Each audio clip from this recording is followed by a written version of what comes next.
Ang intense ng mga kaganapan ngayon sa abot kamay na pangarap sapagkat ikakagulat ng sobra ni Doc Carlos kung paano nalaman ni Justin ang sikreto nila ni Zoe. Dito nga ay makakahanap na sila ng katapat dahil sa kukumprontihin ni Justin si Doc Carlos at sasabihin niya na alam niyang siya ang tunay na ama ni Zoe. Samantala dahil nga sa pagkahuli ni Lynette sa pagtawag ni Zoe kay Doc Carlos ay ikwakwento niya ito kila Diyosa at Aling Susan. Kaya naman ay agad na pagsasabihan ni Aling Susan si Lynette na bakit daw tatawag si Zoe sa asawa niyang si Doc Carlos samantalang hindi naman nga daw sila magkaano-ano.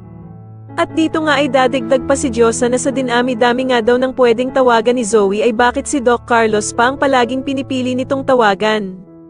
Kaya naman ay lalong tataas ang pagdududa ni Lynette sa kanyang asawang si Doc Carlos na meron daw talagang nililihim sila Zoe at Doc Carlos sa kanya.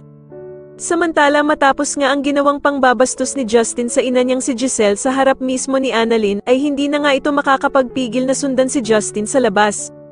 Dahil nga sa awang-awa itong si Annalyn sa kanyang tita Giselle sa sobrang pag-iiyak nito dahil nga sa ginawang pangbabastos ni Justin sa kanya.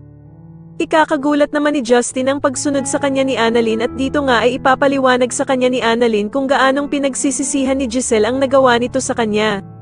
Sa kabilang banda naman habang umiiyak naman si Giselle ay sasabihin niya kay Annalyn ang wish niya na sana nga daw ay makasama at may akap na niya ng tuluyan ang anak niyang si Justin. At dito nga ay mukhang tinabla na si Justin sa mga sinabi sa kanya ni Annalyn tungkol sa ina nitong si Giselle dahil sa mukhang nakukonsensya na ito sa mga sinabi niya. Kaya naman ay tatanungin siya ng ama niyang si Eric kung bakit ito umiiyak at kung lumalambot na daw ba ang puso nito sa ina niyang si Giselle. At dito nga ay mapapatungo na lamang si Justin dahil sa talaga namang mahal pa niya ang ina niyang si Giselle.